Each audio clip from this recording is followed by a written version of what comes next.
तर अनेक दिवसांच्या प्रतीक्षेनंतर नाशिक जिल्ह्यातही मान्सूनचं आगमन झालं। त्यामुळे बळीराजाच्या खरीपाच्या पेरणीची लगबग सुरू झाली।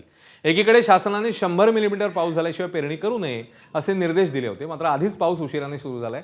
त्यामुळे जोखीम पत्करून शेतकरी पेरणी करू लागले।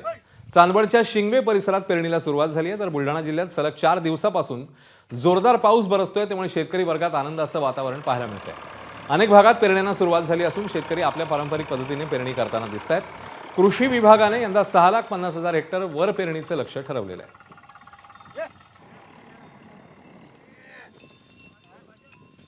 पाऊस जास्त कमी जर झाला तर वावरात वन येत नाही, ट्रॅक्टर येत नाही, त्याच्यामुळं काहीच करता येत नाही। त्याच्यामुळे ही लवकर मका टाकणे लवकर टाकू राहिलो बुवा आपण पुढल्या पिकासाठी बुवा फायद्यात राहिली।